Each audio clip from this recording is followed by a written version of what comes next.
Hello students, welcome to the Recitals in Depth by Vajiram and Ravi. Here we will be covering the economy and infrastructure November 2024 current affair topics in great detail.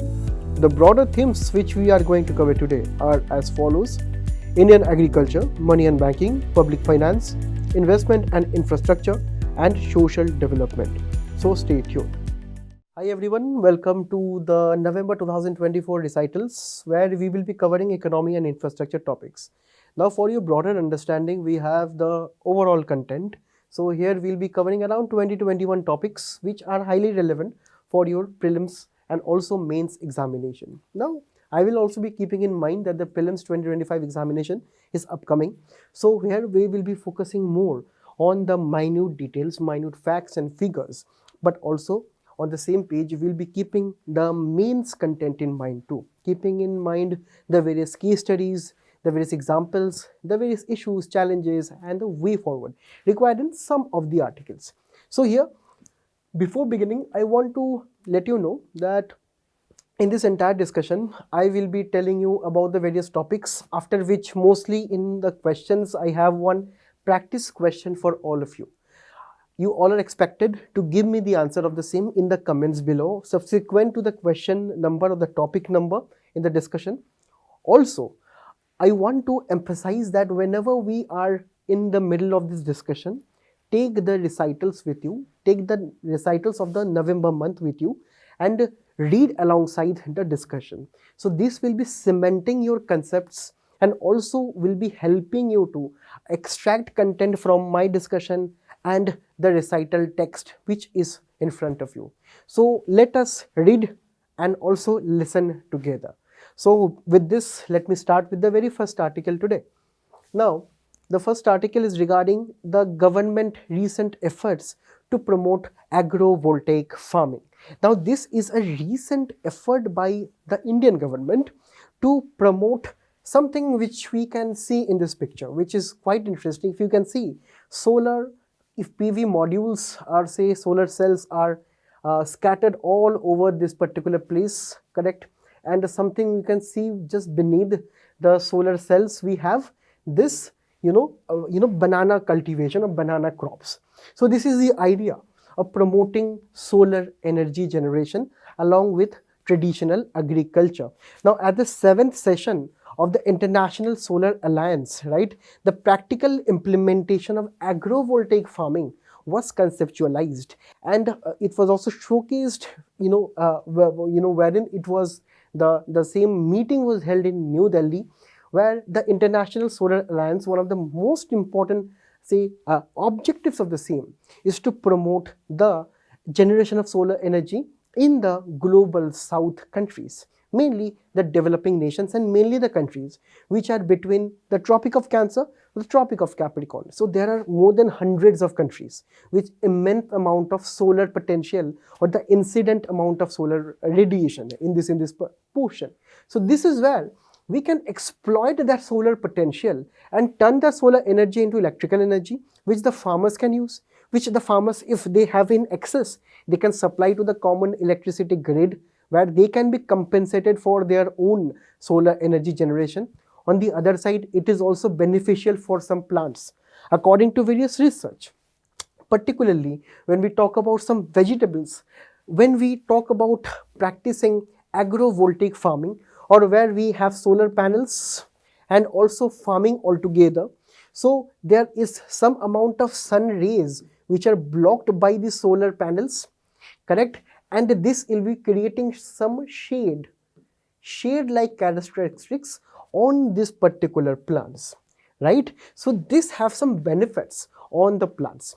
Firstly, we understand that this form of farming will be quite interesting to be implemented in the country, particularly in a country which is quite rich in its solar energy density.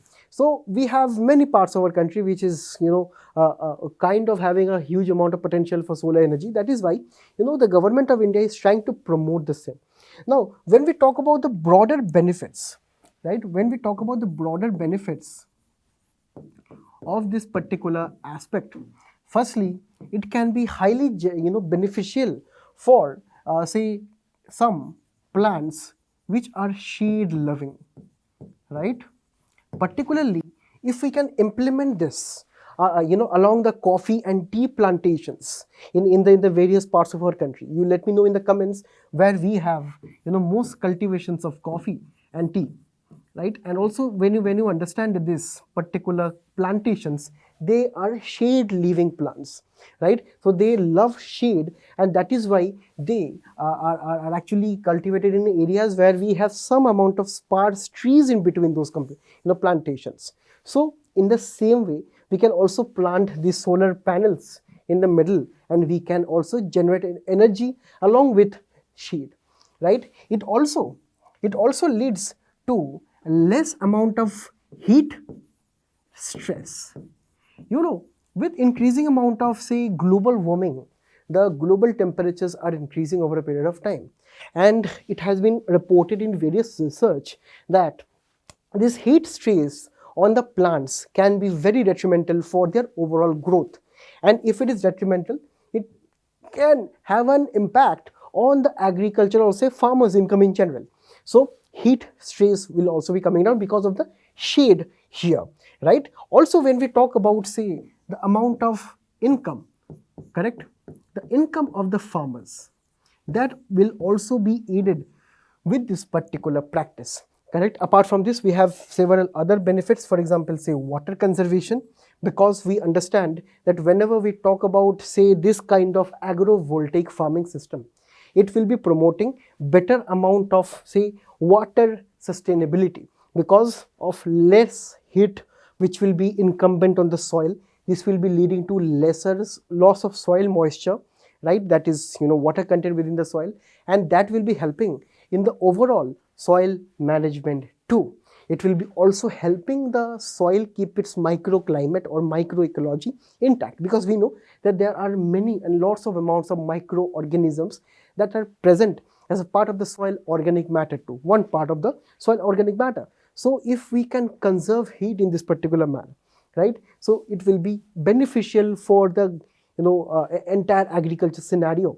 So this is where we understand is the main, say, concept of agrovoltaic farming is. And also in your answers pertaining to any questions as to how Indian agriculture can be developed over a period of time, we can quote this reference as a a case study or a based practice, correct? Now when we talk about, say, prelim centric information, this is what we understand by the International Solar Alliance. As I already talked of it in the very first instance, that from the region of Tropic of Cancer to Tropic of Capricorn, there are hundreds of countries which are lying between this torrid zone, right? So this is known as torrid zone from your geography lessons, right? So these countries, as you can understand, receive the most amount of heat or solar radiation over a particular year, and that is why these countries are having the maximum potential for solar energy generation too.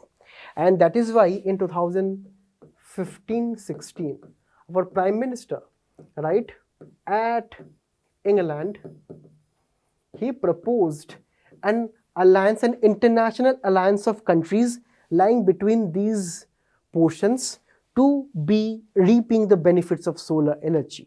So this is what we know as International Solar Alliance. Right now it is having memberships of more than 100, 120 countries here, correct? So these are the countries which are a part of this alliance, which will be having proper voting rights as a part of this alliance. But many other countries from the rest of the world which are not falling within this torrid zone, they can also be a part of this alliance, but they will not be getting any voting rights, correct?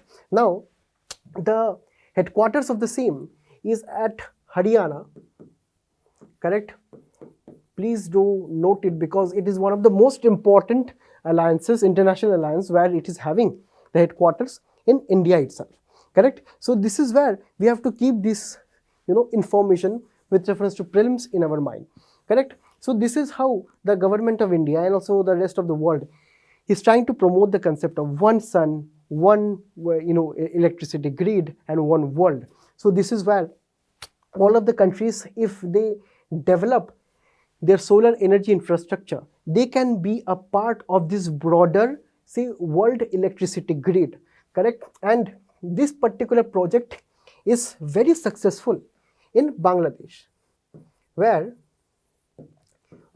International Solar Alliance has been able to successfully implement various solar, energy generation project. So this is also one of the examples or case studies where you can write in your main answers that we can replicate the model of Bangladesh in actually promoting various off-grid electricity generation of solar energy.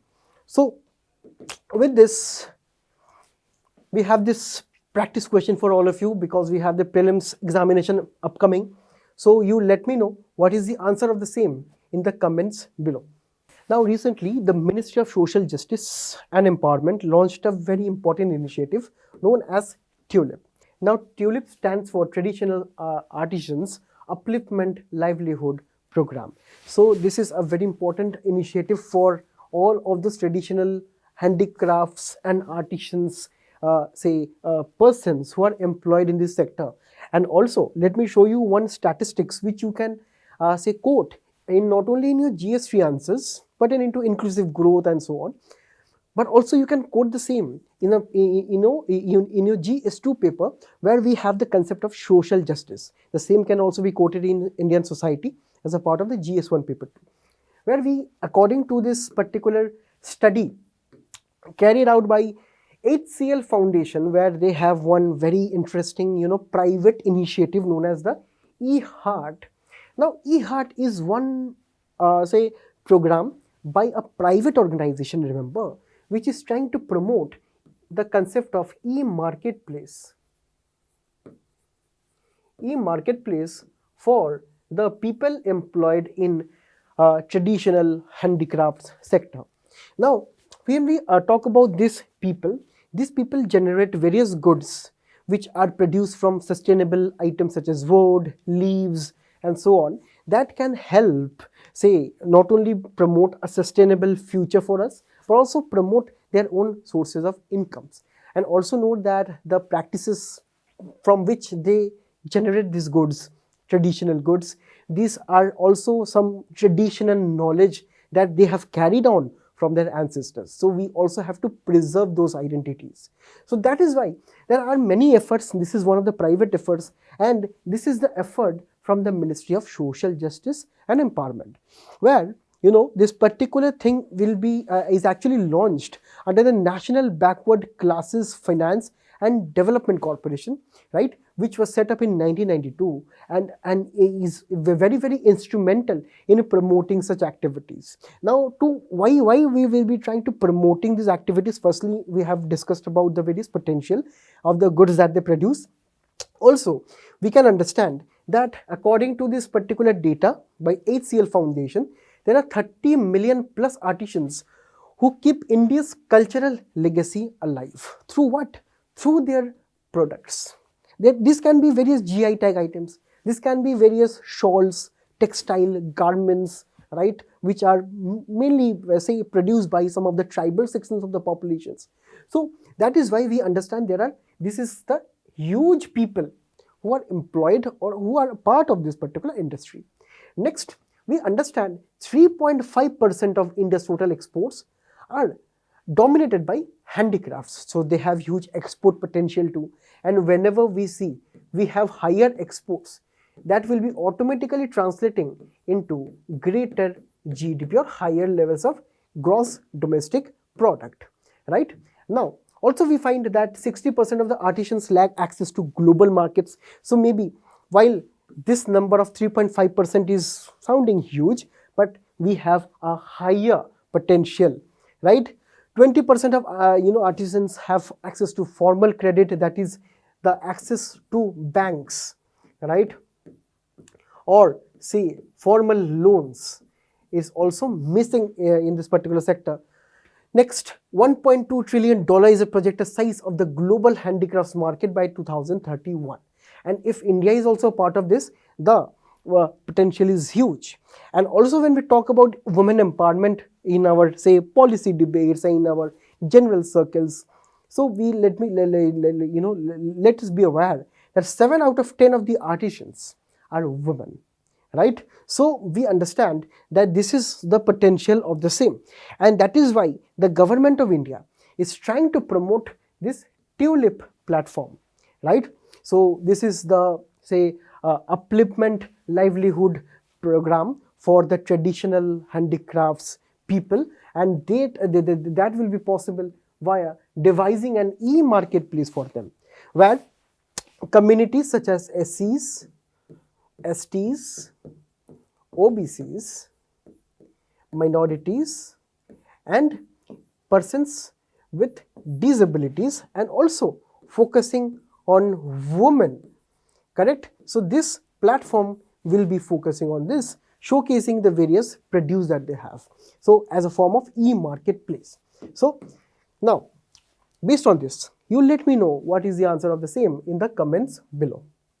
Recently, in the Philippite and Gorakhpur region, we have the Ministry of Electronics and Information Technology, right, who has launched the Digital India Common Service Center project.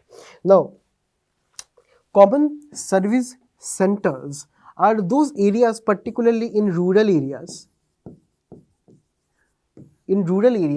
which try to promote the various services such as Aadhaar, banking, mobile recharges, and so on. If you can look at this particular thing, this is a common service center, at Vijayawada.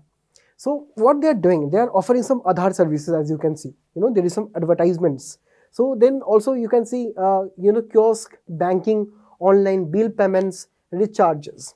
So what happens in the rural areas? We understand there is a greater need for digital services, promotion, and also there is a greater need for delivering grassroots implementation of government schemes and policies.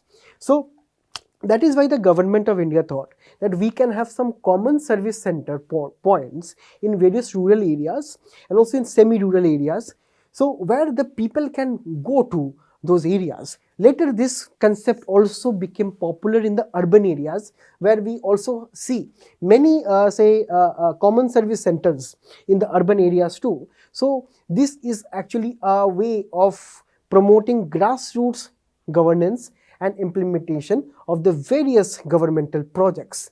Now, when we talk about the Digital India Common Service Center, so this is actually a one-stop solution where we can understand it pertains to the essential services including Aadhaar registration, banking, financial planning, tele-law, correct, or legal consultation with government lawyers maybe, or say various other impaled lawyers who will be offering counsel to the people.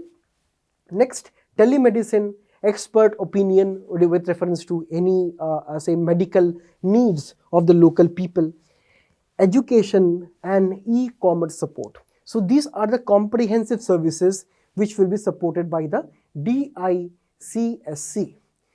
Each center will be equipped with high-speed broadband connectivity and modern infrastructure designed to function as multifunctional hubs in rural areas. So as we can understand, right, this is very self-explanatory too, that if we can have these services in rural areas, they will be functioning as, common areas where the people can avail of these government services. Also, these common service centers are operated by the local people themselves. These are not, say, some government offices that people have to go and say have to take an appointment and so on.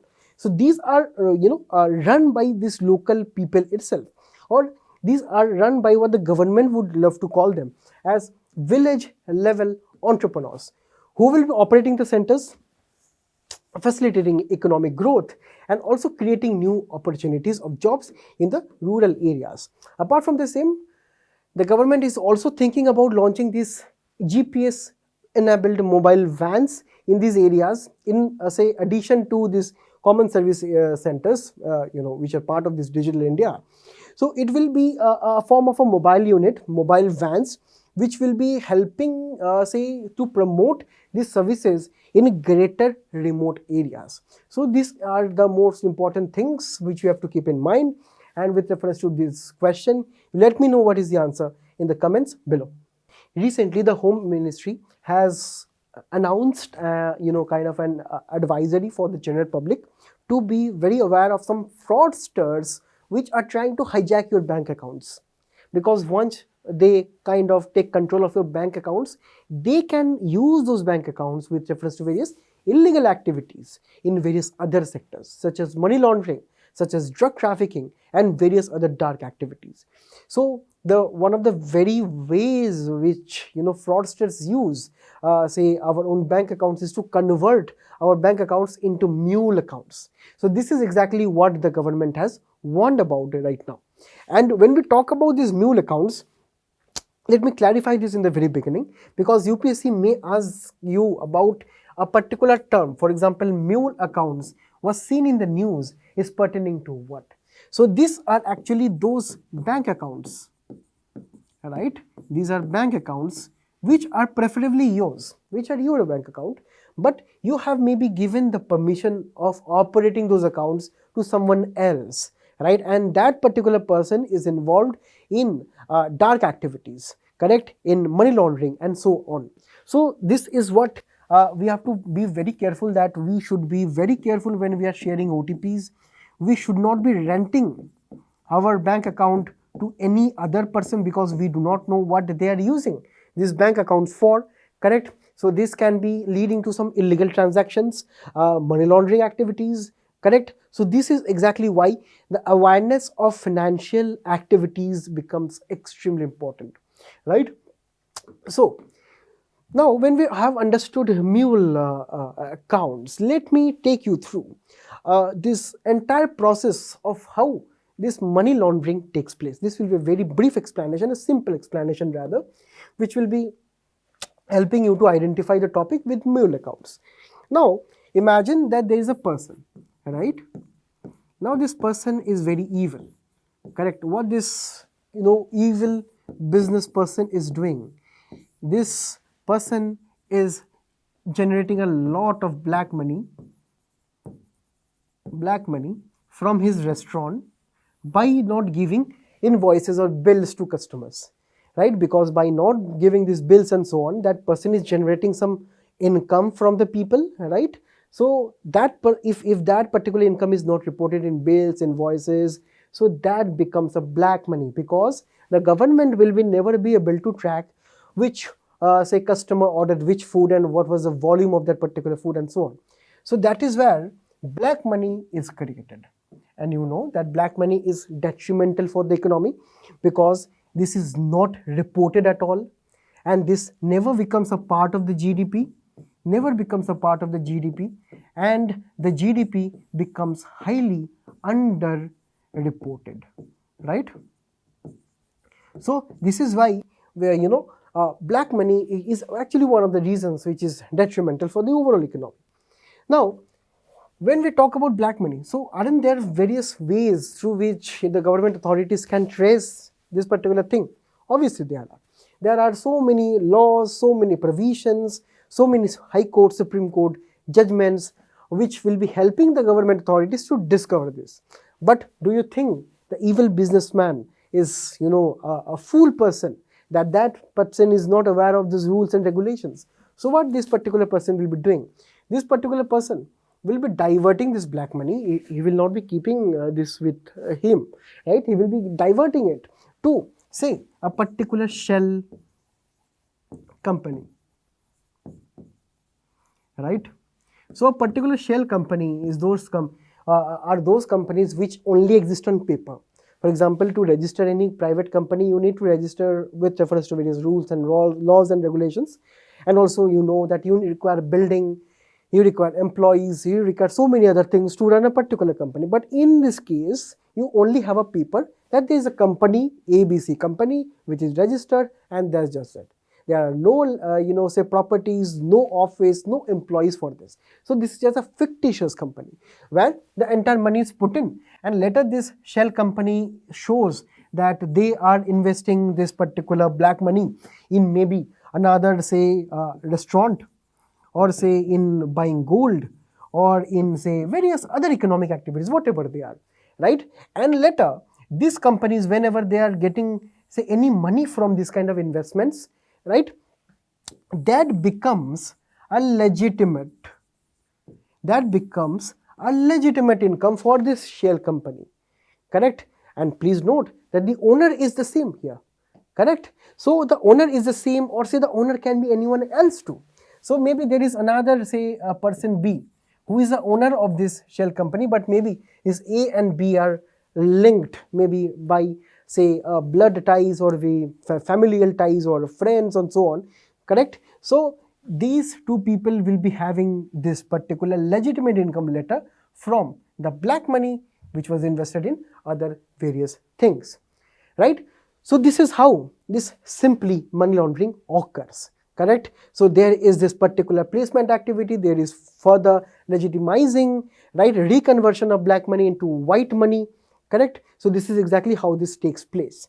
And in the process, in the entire process, there are lots of intermediaries. I mean, whenever you will be converting or say investing this black money into a shell company, later investing it into various other assets or investments, this process is not this simple. So there are lots of small, say, intermediaries who undertake, say, for example, say, if you are buying as a shell company, you want to buy another property, maybe land, right? So there can be some, a different payment portal altogether, which is totally illegal, but that is operating, correct? And that payment portal is linked with a particular bank account, and that bank account can be your mule account, right? So this is exactly how these things operate. So there are lots of intermediaries in between. So there are not only this person A and person B. There is not only this evil person and this evil person's friend here. So there are lots of other people also who are involved in this activity. And those people have their own bank accounts, fictitious bank account, mule accounts, and so on. So, and also sometimes this entire process can even take place outside our country, right? So maybe a part of this is invested in India, part of the money is sent abroad via Hawala channels and so on. Later, those Hawala networks, right, they later convert the money, say, and they return back to India, and for this they charge hefty amount of, say, money and so on. So this is how this entire thing is operating, and this is exactly what we understand, that this kind of mule accounts or this kind of things, that is threatening around 0.7% of our GDP, correct? So these are all of the things that you need to know. And also, when we talk about the various measures, the most important measure, Prevention of Money Laundering Act 2002. Now, we have to keep in mind, firstly let me discuss this PMLA background with all of you.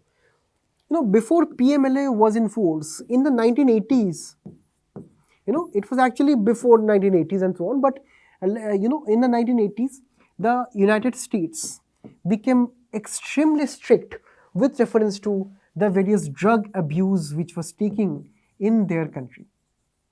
And the drug money that flowed to various cartels, to various gangsters and so on, that became one of the main targets of the US government, correct? So they started targeting those money channels, and hence they tried to reduce the drug abuse in their country. So what happened? In the 1980s, the US government became very strict. In the 1990s and so on, right?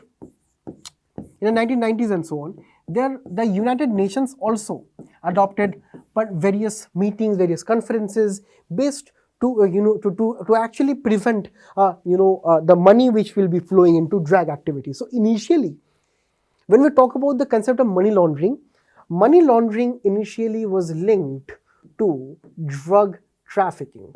Later it was seen that money laundering was used to divert towards terrorism or terror activities also, right? So, but this angle came much later. So initially it was about controlling the drug economy, right? And finally in 2002, as a part of our DPSP, and also we have to keep in mind that whenever India will be a part of various international conventions and so on, India must also be having a national act to legislate those changes. So that is why in 2002 we got the PMLA, Prevention of Money Laundering Act 2002, where the initial intention, the initial main activity was to combat the drug abuse and the drug trade in the country, illegal drug trade in the country. And the money laundering activities were defined in this particular act. And for the very first time, we got this particular framework as to how the people involved in this illegalities will be pursued in the very act here. So it is enacted to fight the criminal offense of money laundering or legalizing the income from black money from an illegal source, right? So this act puts the responsibility of investigation of money laundering activities on the ED, right, on the Enforcement Directorate. So the investigation of the same will be done by ED under various schedules of the same. So there are very strict conditions, very strict sections of this PML Act. And also please note that ED is actually under the Ministry of Finance, under the Department of Revenue. Alongside the same, this particular act is also laying the responsibility on the banking companies, the various financial institutions with reference to various identity of their customers and their clients, right, to maintain information on the Financial Intelligence Unit India, right, FIU India. So this particular entity will be containing various databases with reference to offenses under this activity. So these are the things we have to keep in mind. And when we talk about the Financial Intelligence Unit India, right, this is an independent body reporting directly to the Economic Intelligence Council, which is headed by the Finance Minister of our country, right. So it was established in 2004 as a central nodal agency responsible for receiving, processing any data information with reference to money laundering activities in the country, right. It also undertakes various investigations for pursuing the global efforts against money laundering activities, right. So this is where this topic becomes very important in recent times. You let me know what is the answer of the same in the comments below. Recently, under the Uttarakhand Liability Improvement Project, the Asian Development Bank and the Union Government has signed a $200 million loan deal, right? Alongside the same, the European Investment Bank is also within the project, where the main intention is to transform the urban landscape of Uttarakhand. We know that the state of Uttarakhand is mostly in the news due to the poor amount of disaster resilient infrastructure there. What I mean by disaster resilient infrastructure is, we know that the hilly state, the hilly region of Uttarakhand is prone to landslides and floods each and every monsoon, right? And also sometimes when we talk about, say, the excessive amount of cold or say the impact of climate change during winters also, we see heavy amount of cloud bursts, right? So due to this, throughout the year, almost throughout the year, the state of Uttarakhand is very much vulnerable to, say, a breakdown, and particularly in the urban areas. So this is exactly where this particular activity, this particular project, please do keep in mind, because too much of detail we do not have to go into. This is an activity to promote a better amount of waste and wastewater management, correct, and also promoting sustainable land use, having proper sustainable energy, and having viable transportation services in most prominent areas of Uttarakhand, that is in the urban areas of Uttarakhand, right? So this is where we have to understand that the overall project is to elevate the state of infrastructure of urban areas, right? And it will be also be used to enhance the transportation facilities, the amount of, say, storm water, wastewater management in the state, right? So this is where there are some cities, firstly, which they're targeting, right? In the cities, the urban facilities of transportation, of say proper amount of roads, finding out accident prone areas. So these things will be mapped, and later on, along with the partnership, along with the financing of the Asian Development Bank, the project will be taking forward. Now, when we talk about Asian Development Bank, because prelims examination is upcoming soon, I want all of you to revise some facts quickly with me. Now, Asian Development Bank has its headquarters at Manila, Philippines, right? So here, this was formed 58 years, 58 years ago. And we have to understand the legal status of the same is a form of a treaty, right? And when we talk about the regions which are served by the Asian Development Bank, that they serve the region of Indo-Pacific, countries here. And mainly, when we talk about, the membership, there are 69 countries which are member of the particular aspect here. And recently, Israel joined the Asian Development Bank. Correct? Now, when we talk about the other aspects of the same, other aspects of Asian Development Bank, we understand that whenever we have the term development within the same, these are mainly, the most important activities to promote better amount of development in developing nations, particularly in the Indo-Pacific Ocean. So, this is where the Asian Development Bank and its loans, grants, and the various funds which they provide becomes extremely important. And also, the Asian Development Bank was conceptualized as one of, say, the juniors of the World Bank too, because the World Bank also provides developmental assistance to various countries who actually require assistance in the form of loans, grants, and so on, right? So this is where we have to keep in mind the main function of the Asian Development Bank is.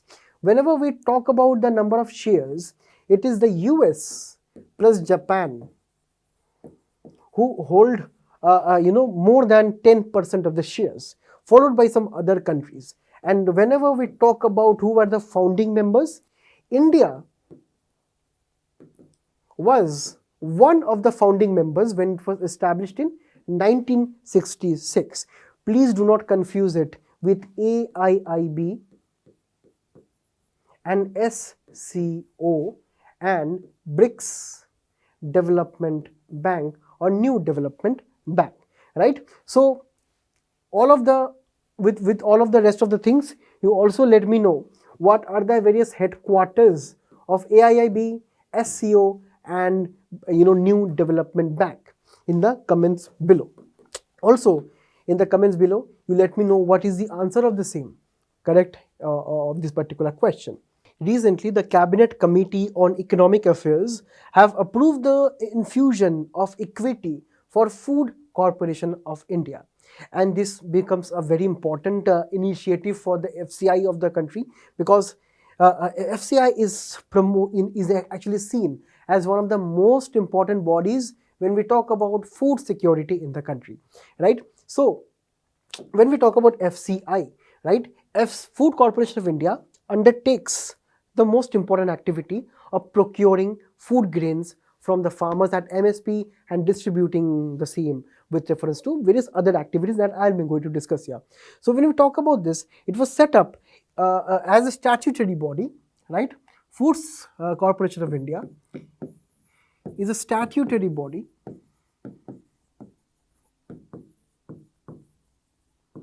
which was set up in 1965.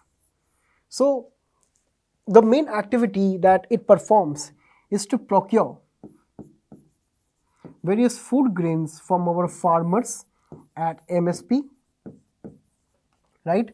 So the procurement is done by the FCI, for which there are various FCI godowns, correct? So the entire cost of procurement, transportation, and everything is done by the FCI. And what does the FCI do with the various, say, food grains which have been procured? So with reference to this, they firstly keep a buffer stock for the country, correct? Because we need to keep a safe amount of food grains when we talk about emergency situations. Next, the FCI will be distributing the same under the National Food Security Act, where we have wheat, we have some rice varieties to be distributed to the people, at affordable prices, right? At the cost of around 3 rupees, 2 rupees and 1 rupees based on the various products, correct? So at this price, this is known as a central issue price, which will be charged from the people mainly belonging from the below poverty line levels.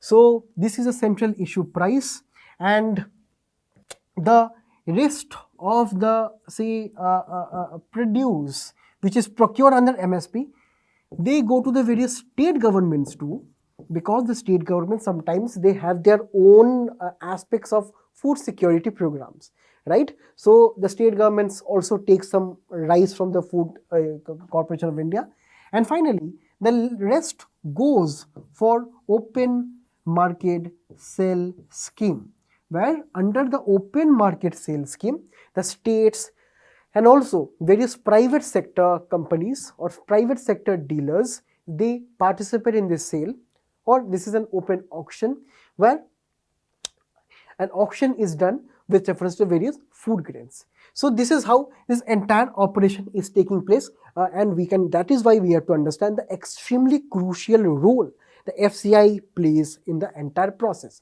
And also, so the entire process, for example, procurement, right, and a distribution under National Food Security Act, the entire cost of transportation, logistics, storage, MSP, distribution is actually what we know as the economic cost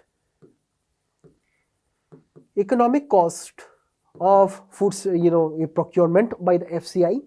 And whenever we deduct minus the central issue price, which is say this prices 3 rupees, 2 rupees and 1 rupees, which is paid by the BPL families to procure at National Food Security, according to provisions of National Food Security Act. So the difference of the same is actually known as the food subsidy that accrues to the Food Corporation of India. So this is the part of the foods subsidy that goes to the Food Corporation of India. And let me tell you, the number is huge, right? So generally we have around say 2.1 trillion rupees, which is denoted under the food security or say under the various food subsidies in the country. And out of this 2.11 trillion rupees, around 1.39 trillion rupees goes to the, is actually routed, or this money is routed to the FCI. So we can understand this is the huge amount of money that the FCI needs all time of the year, right? That is why FCI is actually that government agency which needs to be liquid with cash all throughout the year. And that is why there can be some times where, there can be some shortage in the liquidity aspect here. And that is why the Cabinet Committee on Economic Affairs have approved an infusion of around 10,000 crores for working capital in the financial year 2024-2025. So it is at the tune of 10,700 crore, which has been infused as a part of FCI's working capital, right? And when we talk about say this infusion of equity, that means that the government of India,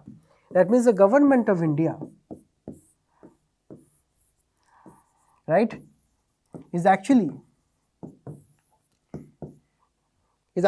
the shareholder of the FCI in its entirety, because in itself it is a statutory body, and also with reference to various functions, with reference to MSP, food procurement and so on. That is why, or also as we have seen, that this Foods Council of India is requiring huge sums of money for its various activities. So sometimes we have to understand the FCI can run out of their own budget, correct?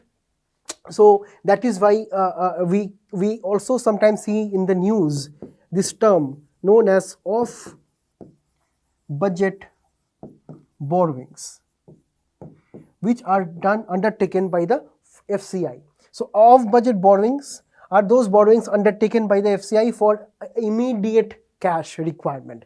These are the borrowings which are taken by the FCI from the banks itself, and later in the upcoming years it will be paid by the government, later adding further to the debt. Instead of going in this route, what the government of India did, it directly tried to acquire the working capital that will be creating assets. This particular activity will be creating assets for the FCI in the long run, and this will be not creating any liability form in the form of off-budget borrowing or loans, right, or say interest payments in the long run. So we have to understand the FCI will be say procuring maybe a better amount of technology, higher amount of go downs, better land procurement in this particular aspect here. So this is what makes this topic important for this question, for which the answer you let me know in the comments below. Recently, the University of New South Wales has published a very encouraging study of the dedicated freight corridors. And with reference to this, let us look at a statement by our Railway Minister, Shri Ashwini Vaishnav. According to him, the dedicated freight corridors is an important mega project of the country, where it is known as a jewel of Indian Railways. So whenever in our mains we have to write anything regarding the dedicated freight corridors, we can use this particular, say, language of our government, correct? So this is what the dedicated freight corridors are, which are separate corridors for passage of the freight trains or the goods or the mal garis we often hear, right? So there needs to be a separate line or railway line for the goods carriage tracks, correct? So this is where this dedicated freight corridors comes into picture. And whenever we talk about dedicated freight corridors, this will be running parallel, in parallel with reference to the various passenger say railway tracks that we have, because railways is infamous for the infinite number of delays that take place due to, say, the concurrent running of passenger and freight trains on the same line. That is why this is an effort to decongest the Indian railway tracks by introducing the separate lines here. If we talk about this entire, say, length of, say, the eastern and the western, dedicated freight corridor. So this, western dedicated freight corridor will be starting from around this Dadri region to Mumbai, right? So this will be from Dadri to Mumbai, Jawaharlal Nehru Port Trust. So it will be connecting an inland part of the country to a port of the country. So you can understand what this is geared at. It is actually trying to promote better amount of, say, export potential of the country. On the other side, if you can see, on the other side, this eastern corridor, correct? Eastern corridor will be starting from Sainaval, correct, to the state of West Bengal, correct? And there we have to understand this particular, say, dedicated freight corridor, which was actually conceptualized, was actually one of the main intentions for the same, was also to put less emphasis on the roadways also, which is popularly known as the Golden Quadrilateral, right? So Golden Quadrilateral is linking the 4 most important metropolitan cities. So dedicated freight corridor is also supposed to be known as Railways Golden Quadrilateral, linking 4 cities of Delhi, Mumbai, Chennai and Howrah, or say Kolkata, correct? So this particular stretch comprises only 16% of the route, but carries more than 52% of the passenger traffic and 58% of revenue earning freight. That is why we have to separate these two, correct? Another reason for which we need this is actually dipping share of railways in total freight traffic. Obviously, because the private sector uses this freight traffic, and whenever we have too much of delays, too much of, say, issues with reference to railways, so that is where the private sector will not be interested in transporting the goods via the railways. So that is why we have to understand, as a part of the national rail plan, right, the share of the freight should be going to 45% by 2030. Correct? So this is where we have to understand some more details of this. Now, in 2006, the dedicated freight corridor was taken up by the Ministry of Railways. It was conceptualized in two corridors, eastern and western. The eastern corridor stretched from Sonnagar in Bihar to Ludhiana in Punjab, right? And further from Sonnagar to Dankuni, correct? Dankuni and later Howrah, linking the port section here. And also when we talk about the western dedicated freight corridor, it is stretching from Dadri to JNPT, as we have seen. And whenever we have such mega projects, sometimes the government is not able to do this particular activity with their own resources or with their own effort. So that is why sometimes even during the implementation of the smart cities mission in our country, we have employed the concept of special purpose vehicle, SPVs. Special purpose vehicles are used for the maintenance, construction and the implementation of the corridors. Or say, whenever we want to do some activity which with greater renewed focus, right, for better implementation, for incorporation of various expert advice and opinions, so we need to set up some special purpose vehicle. So that is why in 2006 the Dedicated Freight Corridor Corporation of India Private of India Limited was set up. And we have to understand that the eastern corridor is complete and commissioned with feeder routes to different coal mines and thermal power plants, which became extremely important for our energy security of the country. So with reference to this particular stretch, we have many coal mines in these regions. So this is linked with various feeder railway routes or subsequent railway routes emanating from this corridor itself. Later, the main plan is to have more future corridors linking various other parts of the country too. When we talk about the western corridor, it is 93% commissioned with feeder routes also, serving various cement plants and the large ports of Mundra, Kandla, Pipav and Hazira in Gujarat. Correct? And it is expected to be completed by around 2025. And also when we talk about as of March 2024, 94,000 crore had been spent on executing this particular thing, excluding the land acquisition cost, which is actually one of the most costly component, right? And here, when we talk about some of the recent updates and status regarding the same, right? According to this, let this be a proper case study for all of you. Let this be a proper case study that the University of New South Wales from Australia, right? It has released this report wherein there are some positive developments coming out from this particular project, where we after the introduction of the dedicated freight corridors in our country, we have seen significant reductions in the freight cost. The cost of freight transportation has reduced over a period of time. So this is the first observation which is very welcome for the overall logistics sector of our country. Additionally, it has also led to the reduction of prices of commodities of up to around 0.5% in the country, right? The prices have fell of various commodities which have been,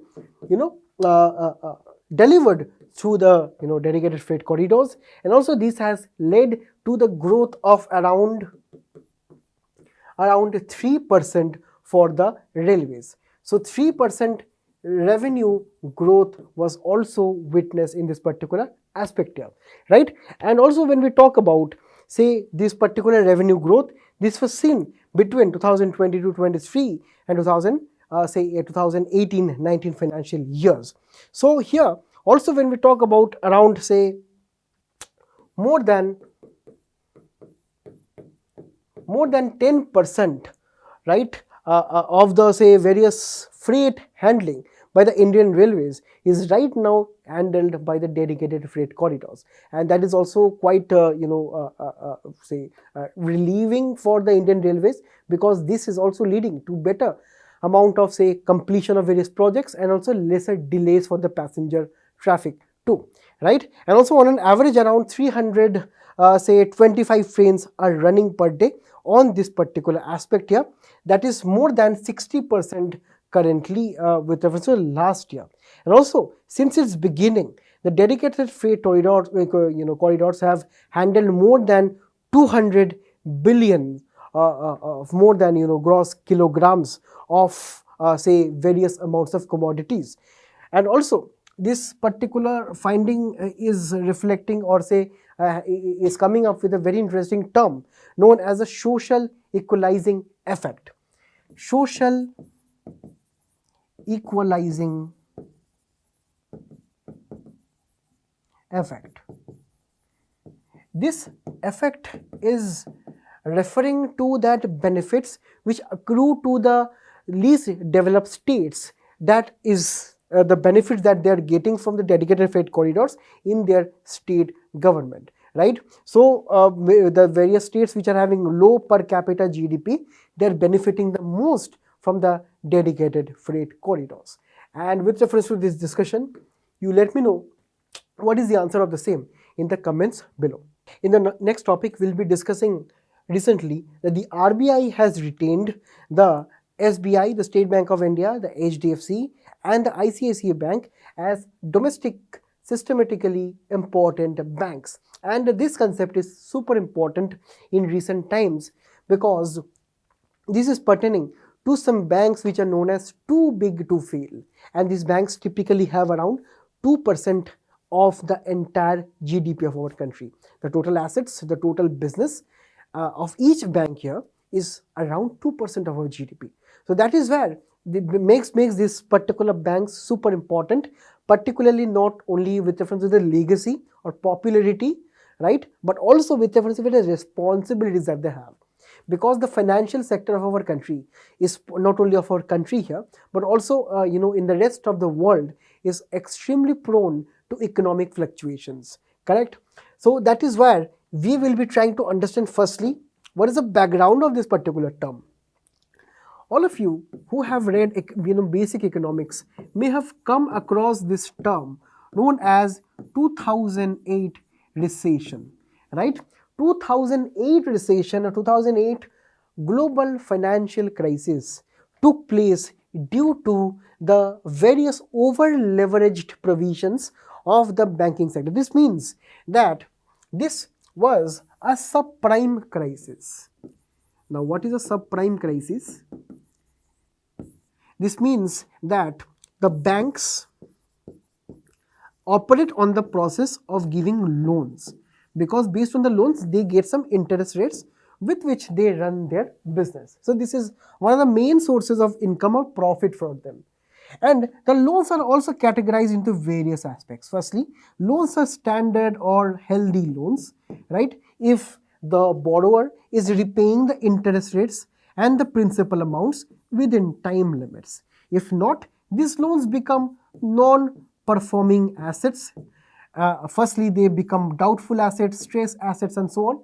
Later, they become non-performing assets according to various classifications in various countries. Now, when we talk about the various loans, this can be healthy loans where interest payments and principal payments are made on time. But there are these kind of loans or NPAs which become very dangerous for the entire economy. And also, sometimes we understand there are some NPAs which are backed by various mortgages, right, or security, right, or collateral in the banking finance language that we understand. So whenever you require any loan, you have to give some security, collateral, mortgage for that. Sometimes the banks and the very big private sector companies, they can negotiate by having sometimes zero collateral, right? These are actually what we know as subprime borrowers. And what are the subprime borrowers? Where either there is no collateral, or even if there is collateral, the value of the collateral is not matching with the value of the loan. And if these companies, they default on paying the loan, the entire loss will be with the bank, right? So banks are not only losing their capital here, and you have to also keep in mind that the loans are actually a form of, assets for the banks. So if the people are not being able to, subprime people are not being able to pay back the loans, they will be, leading to reduction in the assets of the banks. Correct? So this is exactly how the subprime crisis, the subprime, say this particular crisis is starting in the very first place. Because what happened? The various big corporates and the various big banks, they started forming a nexus between them, right? And those corporate companies, they started inflating their figures so much, and they started taking loans from the American banks prominently. And whenever those companies were not able to pay back, and due to various other reasons also, this global financial crisis took place. Because firstly, those companies, they collapsed, and whenever they collapsed, the banks' balance sheets also plummeted. This led to a situation what we know as bank run, or a situation in which all of the people are running to the bank to ask, give me my money back, because the banks have been involved in this kind of activities without due diligence with reference to the various assets, the security, collateral, value, and so on. So the banks have been very liberal in giving debt. That is why now the banks are collapsing and the people are panicking. People are running to the banks and are asking for their money back. That is what is a condition known as bank run. And generally, typically during conditions of bank run, the banks do not have enough money to pay back the people. And if the banks do not have enough money to pay back its depositors, what should be the criteria? Right? What should be the safety criteria that the banks should have been following in the very first place, even before starting to give loans to the people? So there must be some safeguards.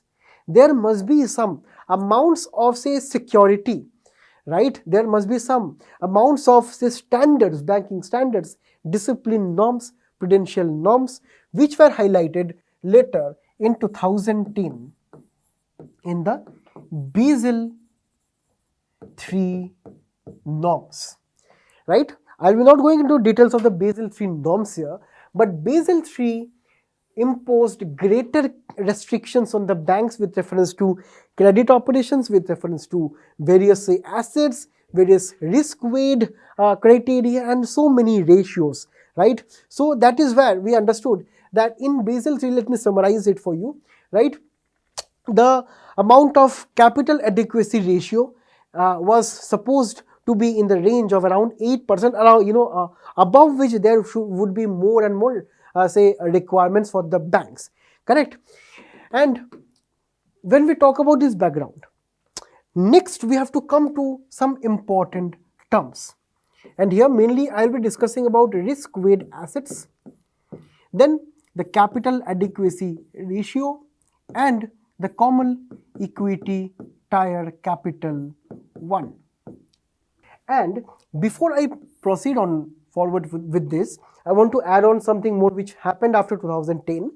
What happened is that the Financial Stability Board in 2010 witnessed all of these things, this subprime crisis, recession, and so on, which impacted the US economy so bad that many people lost their jobs, unemployment was worse, stock markets crashed like anything, and this incident impacted the rest of the global markets too, right?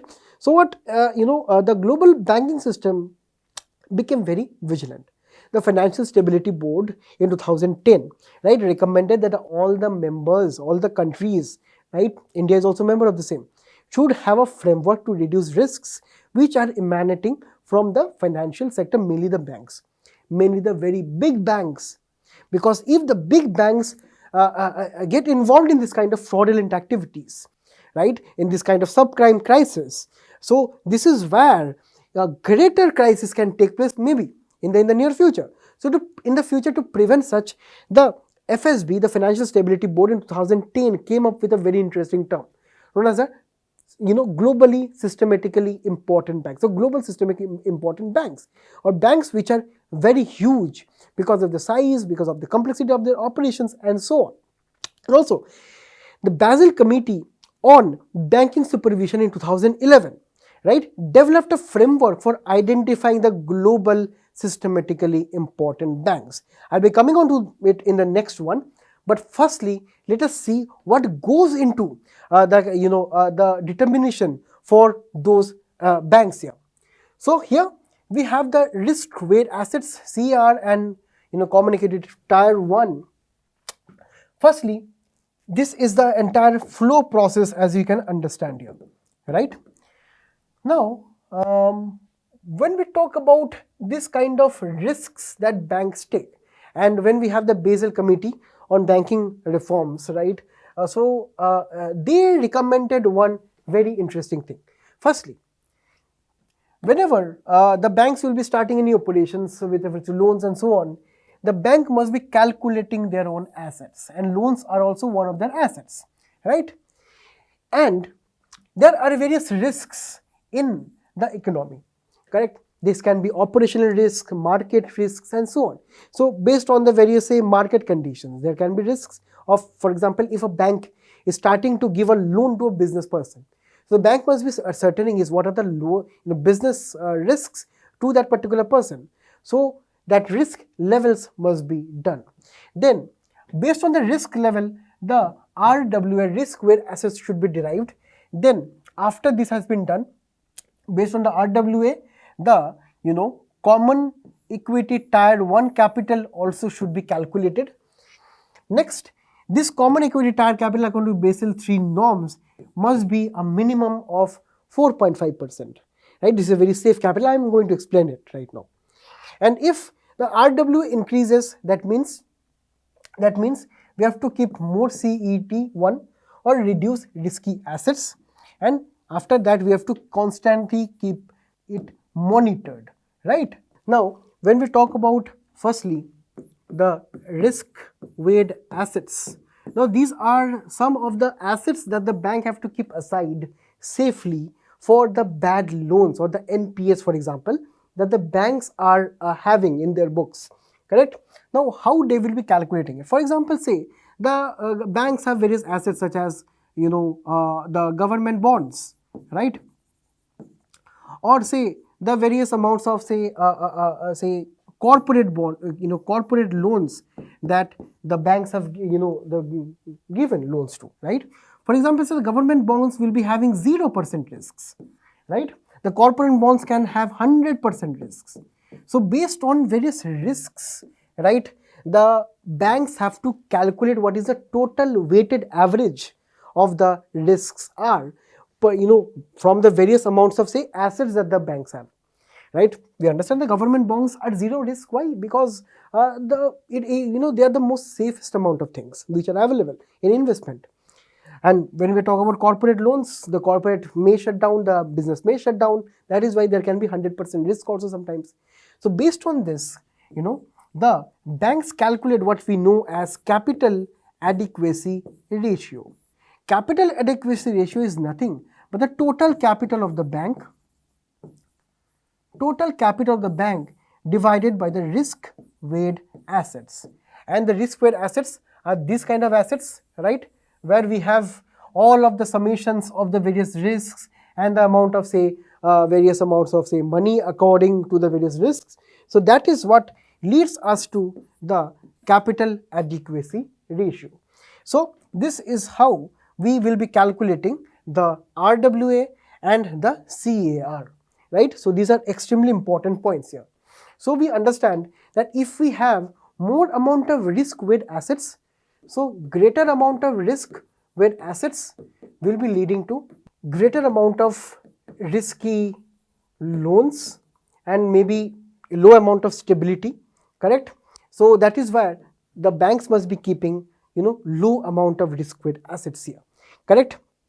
And also when we talk about the capital adequacy ratio, this is the addition of safe capital that is required by the banks to keep aside for the risk-weighted assets. For example, say the banks have 10 crores of bad loans. So what should be the additional capital that the banks must be setting aside to compensate for the 10 crore, say this kind of aspect here. So this is what we mean by CAR. Now, what do you mean by common equity tier 1 capital. So this is the safest form of capital, right? Generally, this is say the own equity of the particular bank, or say the own shares of the bank, and also some of the profits that the banks keeps aside. We know that with reference to any corporation, any company, those companies never take away all the profits themselves. Some of the profits they keep aside for the smooth functioning of the company. That is where some of the banks also keep some profits aside too. So this is exactly where we have to keep in mind that CET1 are the safest kind of capital. So in cases of any bank run events, remember. So firstly, this CET will be targeted by the central bank, and this money from this capital will be given to the depositors and the various other people who claim money from that bank run. So firstly, the bank calculate the various assets, the bank calculate the risk levels, then they derive the RWA based on the various assets that they have, government bonds, individual loans, corporate loans, and so on. Based on this, they calculate RWA, then they check how much CET that they have based on this particular aspect. They ensure that the ratio meets the CET requirement of Basel III norms, that must be minimum of 4.5%.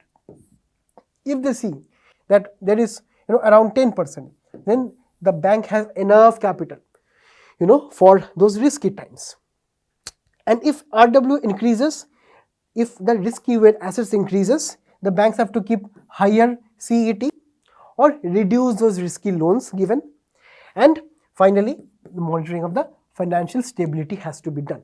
So this is the entire thing that we have to keep in mind when we talk about the domestically or say even the global systemic important bank. Now here when we talk about say the systemic important banks or the banks which are too big to fail, SBI, HDFC, ICICI Bank have been retained for the same.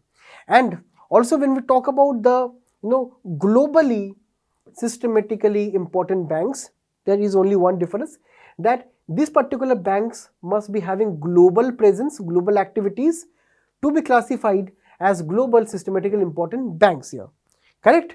And on the other side, domestic systematically important banks will be having with reference to the huge number of size of banking operations, interconnectedness, substitutionability, and complexity. These are the terms which refer to various banking operations. So these are the criteria with reference to global. So all of the criteria are for global. There is only one criteria which is not for the DSIB. Now in 2014, the RBI introduced this particular category for India, that is classifying the various banks based on the indicators of size, interconnectedness, complexity, and so on. So that is where the RBI is also coming up with a score which is known as systemic importance score. RBI is coming up with systemic importance score. So this score will be looking into the various operations of all of the banks in the country, and based on those operations the RBI will be looking into the size, the interconnectivity, and so on, right? So that is where after calculation, detailed calculation every year, RBI comes with this list. So in this list only 3 banks have fulfilled positions, and if they fail for any respect, there can be significant aspects which the financial sector of the country will be impacted, right? So and also if in the country there is a foreign bank which is a global systematically important bank, that foreign bank in India have to keep some separate CET additional from the CET which is generally followed in the country, right? So this is requiring the RBI to annually disclosing the names of this DSIB, right, in the country, and mainly this is to adhere to those norms and regulations of the Basel say recommendation committee. Correct? So that is what we have to keep in mind with reference to this particular topic. Now, in the comments, you let me know what is the answer of the same, right? Recently, the World Intellectual Property Rights Indicators 2024 was released as a form of a report by the World Intellectual Property Rights Organization. So this is highly important, where we have to talk about some of the important say facts that is coming out from this report. Firstly, when we talk about 2013 and 2023, so we have the region of Asia, right, from where we have the most number of patent applications, around 68.7%, followed by North America, Europe, LAC, Oceania, and Africa. So in prelims, what we have to keep in mind is the order, right, ascending or descending order of the same. So around 3.5 million patents were filed between this 2023 worldwide. Also, mostly China, US, Japan, South Korea, and Indian citizens were leading in this particular aspect. Also, this is in a descending order. Please do keep in mind. Women inventors accounted for 17.7%. So this is also something which is very progressive. So these are the data which we can use in our answers to showcase the degree of women participation in science and technology too. Because the greater number of patents filed, this means this is the greater number of innovations which are taking place in our country, right?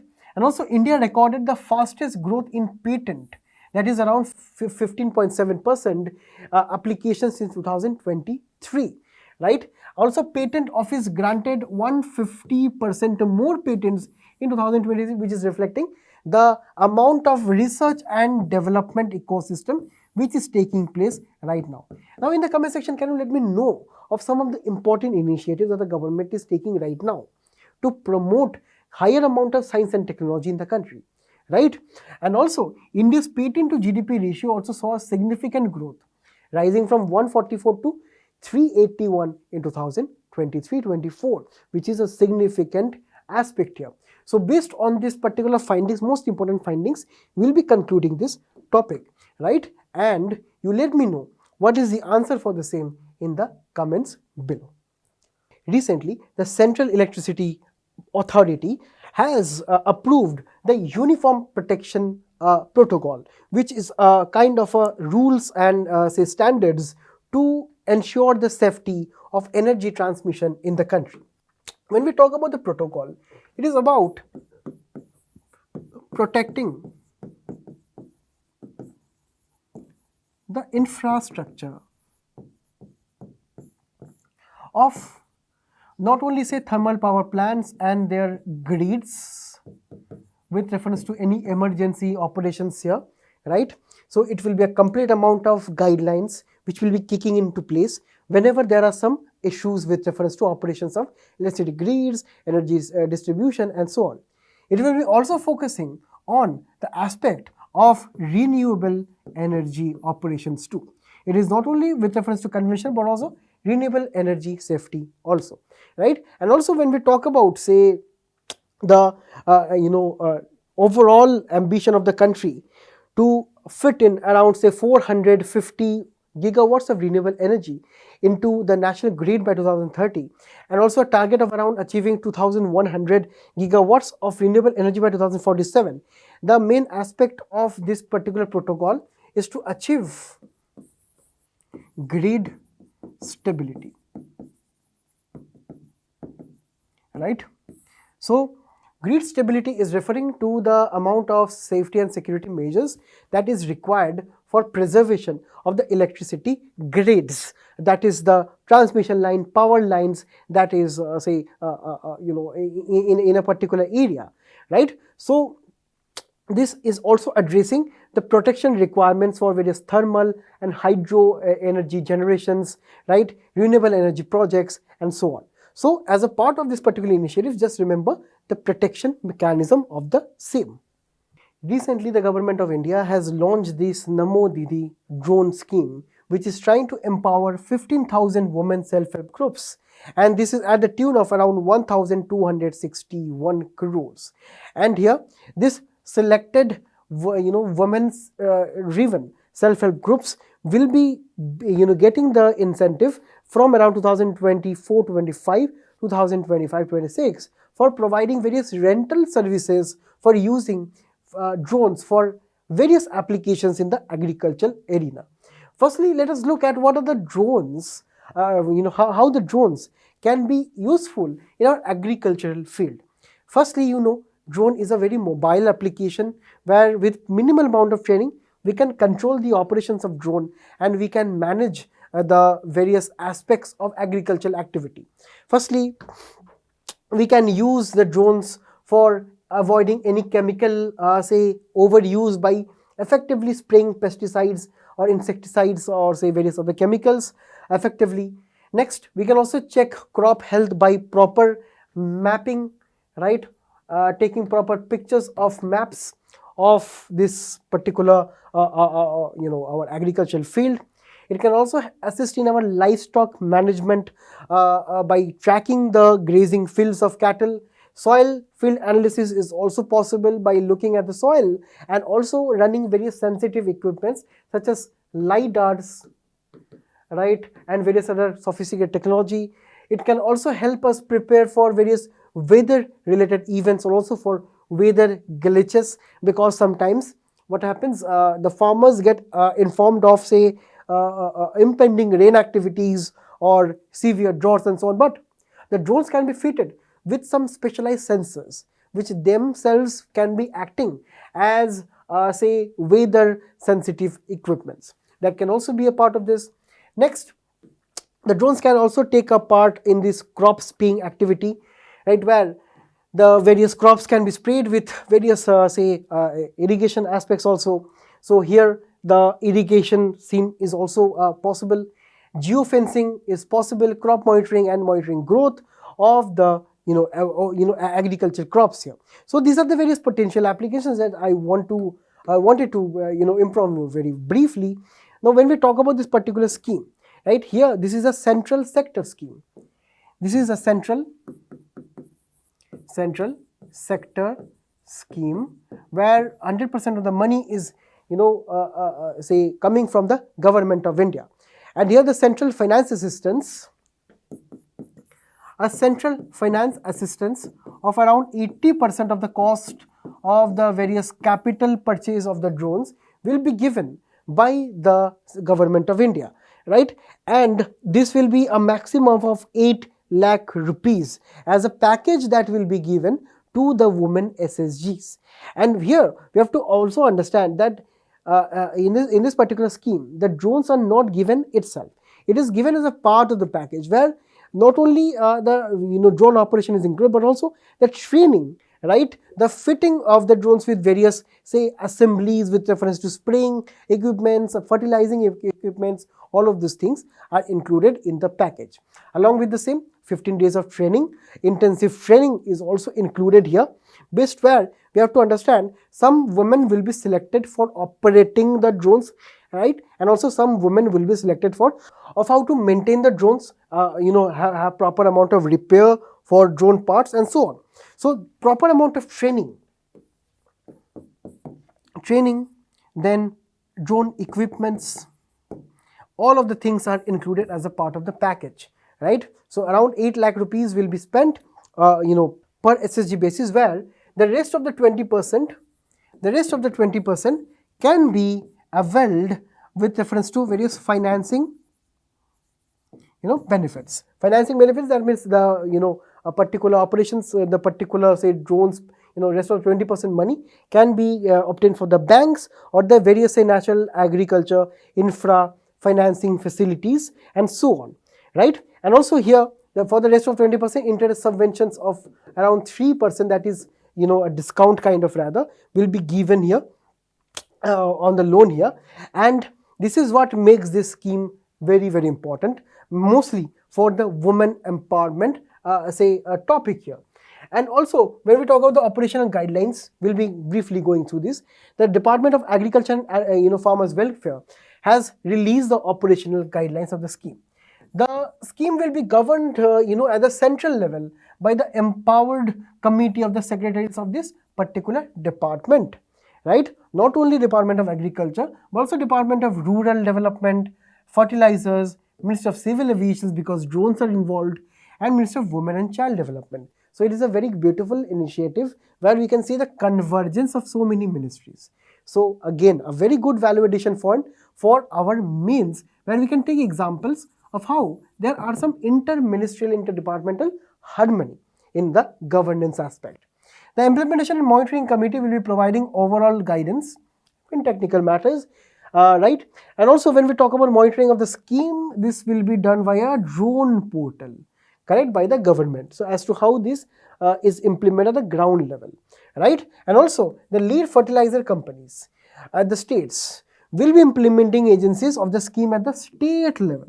So at the national level, we have the departments, then we have the drone portal, then at the state level, we have the fertilizer companies, right? So, and also as the introduction of the drones in agriculture is a very nascent stage, at the very beginning stage, this particular thing will be also giving hand-holding support to the women SSGs. So these are the various benefits that will be accrued, and that is why you let me know what is the answer of the same in the comments below. India's medical industry is expected to be valued at approximately $14 billion and is expected to grow to around $30 billion by 2030.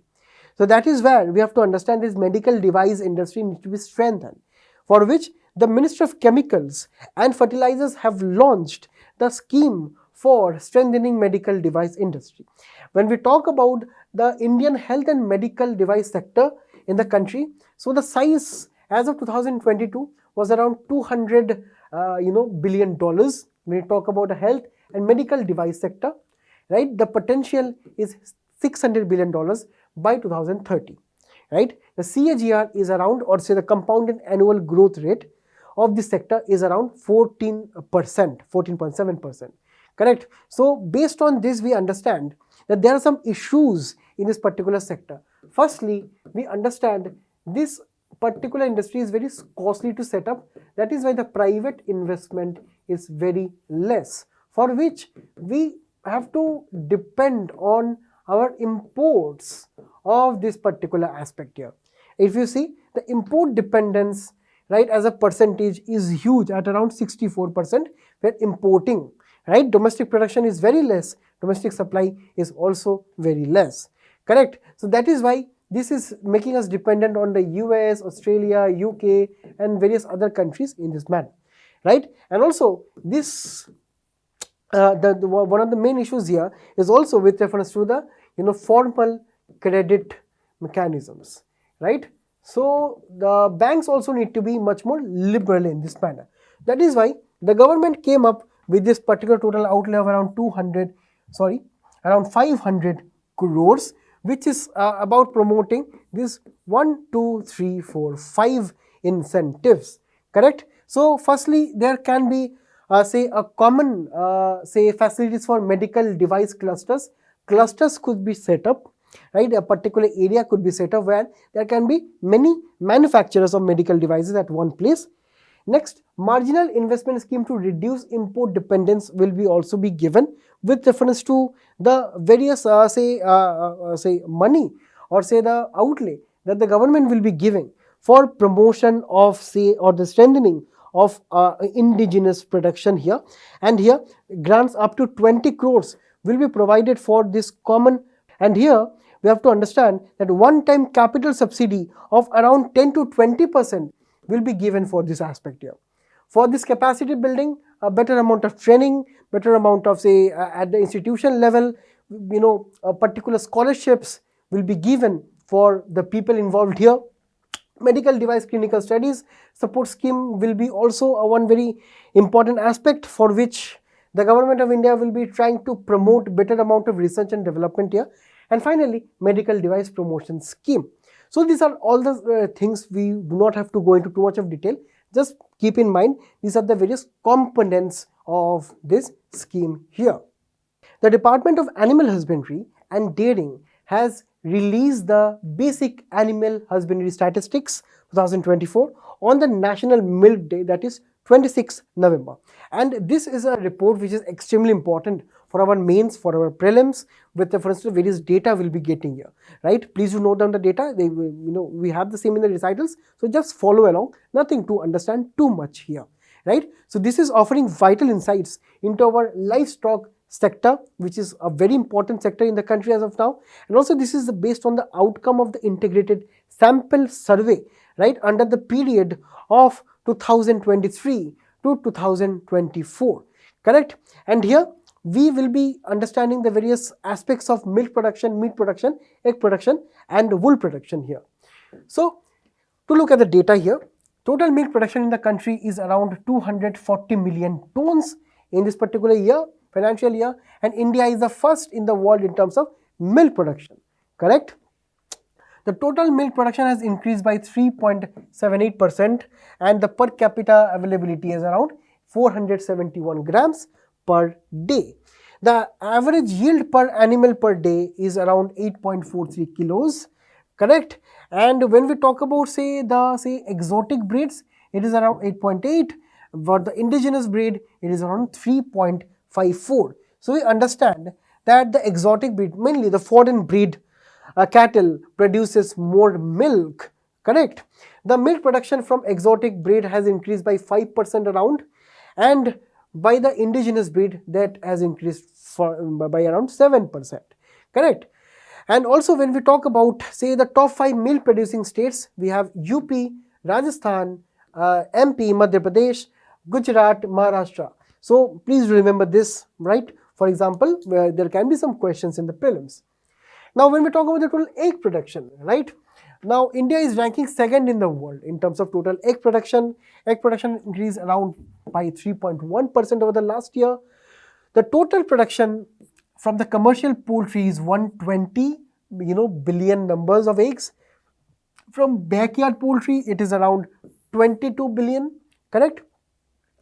And around say we have to understand it is around at 84% when we talk about say the commercial poultry, and from the desi one we have around 15% only, right? Also when we talk about the top 5 egg producing states, we have the Andhra Pradesh, Tamil Nadu, Telangana and so on. So based on this particular data, we need to look into the ascending and descending orders of these egg producing states. When we come to meat production, we understand India ranks 5th in the world, correct? And there is also growth of around 5% in the last year. And when we talk about the states, we have West Bengal, Uttar Pradesh, Maharashtra, Telangana and Andhra Pradesh. And finally, we have this wool production where we have to understand that the total wool production is around 33.69 million kilograms. The wool production has also registered a very minor growth of around 0.2%. The top 5 wool producing states are Rajasthan, 47%, almost half, followed by Jammu and Kashmir, Gujarat and so on. So for your part, you have to remember these important observations and statistics. And finally, you let me know what the answer of the same in the comments below. Recently, the Narasapuram croquet lace has got the GI tag from Andhra Pradesh, and here it becomes very extremely important for us to understand the various GI tags in the country, right? So as you can see here, right, this is the croquet fabric, correct? So this is something, as we can understand naturally, that this is something which the tribal populations in the area of Andhra Pradesh has not developed something indigenously. This was actually a part of a very interesting story, that in March 1884, right, Macrae and his wife, right, from this Scotland taught the local woman in Andhra Pradesh in Narsapur to design various croquet fabric. So this is a croquet fabric, as we can see here. So based on that knowledge that they gained in around 1800s, so that thing has continued right now till here, right? So this was actually a part of a Christian initiative to promote this particular activities there. Right now that has percolated to this day, which is extremely a progressive thing, such that this art has survived famines, various depressions, and till now is practiced by around 15,000 women in the area. So that is why this is also leading to better amount of livelihood opportunities and gender empowerment in the area, right? At a budget of around 2,750 crores, the Atal Innovation Mission 2.0 has been extended till March 2028. And this is extremely significant for the startup economy in the country. When we talk about the startups,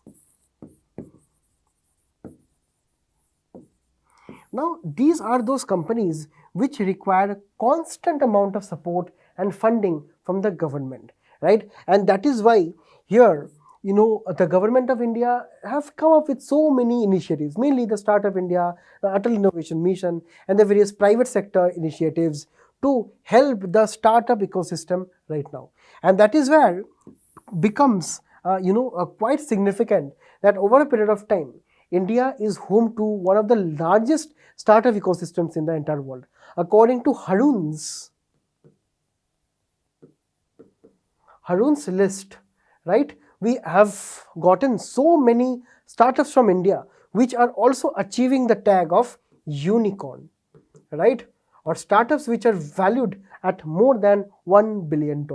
So we have to understand how this particular aspects of technology disruptions and startups can be promoted even better in the country, right? Now, as a country and also as an economic model, we always appreciate the role of entrepreneurship in the country. So better amount of entrepreneurship opportunities will be leading into higher aspects of ease of doing business in the country, right? So we also understand that greater amount of entrepreneurship will be trying to promote the overall GDP of the country too. That is why, to promote greater innovation, greater handholding, Atal Innovation Mission was actually launched way back in 2016, right? So this was actually to promote better amount of innovation via Atal Tinkering Labs at various schools and institutions. Also, we had a RISE platform, that is Atal Research and Innovation for Small Enterprises. Atal established incubation center where the various startups could be incubated with reference to various knowledge emanating from the private sector. We have the Atal New India Challenge and also the Atal Community Innovation Center. So these are the various initiatives which are taken, because firstly, let us appreciate this particular diagram, which is actually the life of a startup. As you can understand, whenever a startup is actually launched, it requires a lot of funding, right? And when we talk about the startups which are funded by the government will be looking at the startups at a particular lens. So if a government is interested in a startup, for example, a startup is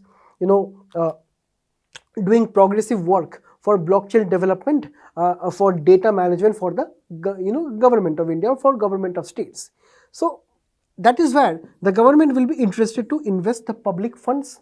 So it will be helping the startup to generate better amount of knowledge and innovation, right? And also, whenever the startups start in the very first place, they face immense kind of competition from the rest of the market. So that is what it is known as early stage or valley of death for the startups. So just when the startups start their business, they face competition, and that is when they can face high risks of closure. To avoid this risk, they need a lot of funding. That is when the government will be entering the scene. Government will be entering the scene to have better amount of knowledge and innovation with reference to funding, with reference to funding of technology, new products. So this will be elevating the startups again. There will be various ups and downs and so on. So based on this, we have the stages mentioned here. For example, first, this is the stage of basic and applied research, when the startups have not been yet formed. Then when the startups is applying the various amounts of proof of concepts, various amount of designs, what are the scope of their market and so on.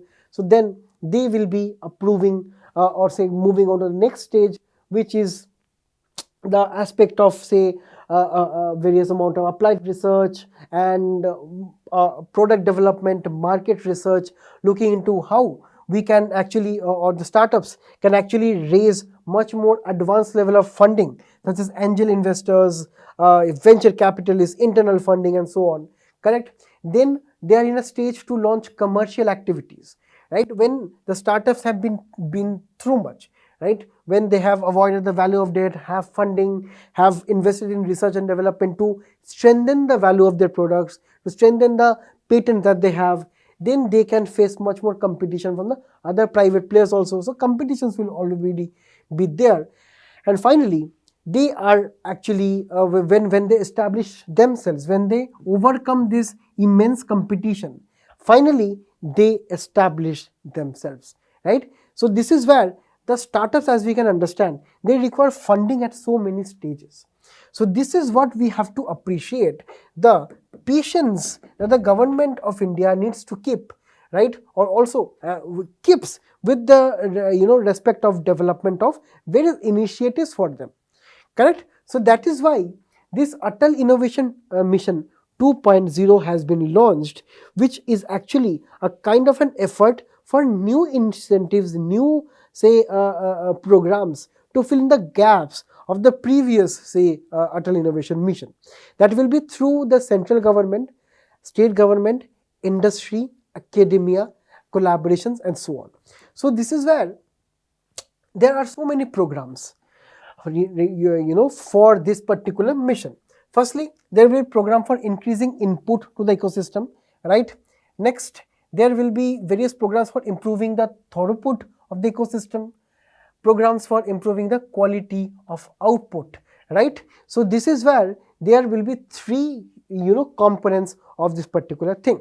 So when we talk about the first one, programs for increasing the input, so we have the language inclusive program for innovation for entrepreneurs who are not well established or say conversant with English. So right now the startup, the Atal Innovation Mission is kind of moving much more further to become much more inclusive. Next, it is also launching this frontier program under this, which is catered to the youth and say the entrepreneurs of Jammu and Kashmir, northeastern states, right, and the other frontier areas of our country, which are kind of underdeveloped. So that is where we understand will be very important for the say spreading of the entrepreneurship culture between these people. Also, this is launched in the aspirational districts of our country too. Next, when we talk about programs for improving the throughput of the ecosystem, firstly, we have the human capital developmental program, right? This will be creating a system where we have various amounts of say managers, teachers who will be operating and maintaining the this particular startup program here. Correct? So this will be actually be very important when we talk about say the say inclusion of various teachers or various instructors to spread awareness and to build human capital between the entrepreneurs, right? Next, we have the deep tech reactor program, which is actually a kind of a program typically tailored for those startups which will be investing in promoting various sophisticated technologies such as artificial intelligence or general artificial intelligence and so on, which are various deep technologies, correct? Deep tech. So these deep tech companies, they require much more time for funding, support, and so on. So at least one pilot initiative will be taking up under this deep tech, right? Then we have the State Innovation Mission.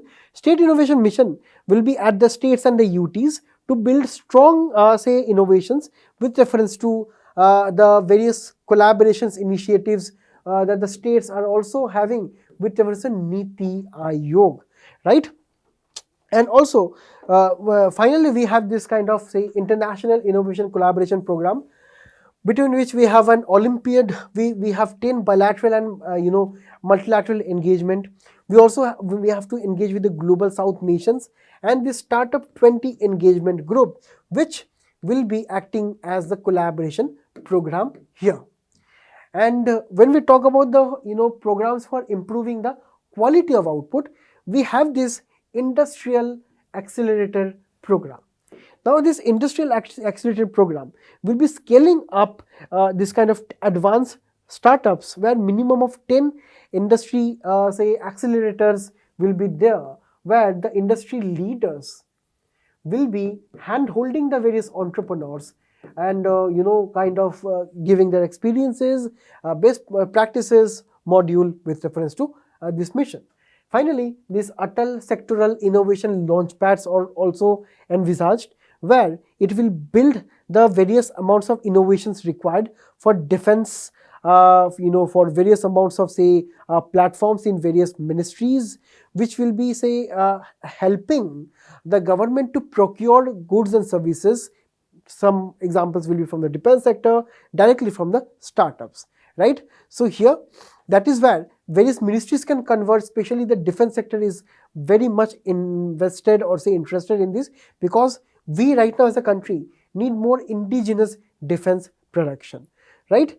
So based on this, you let me know what is the answer for this in the comments below.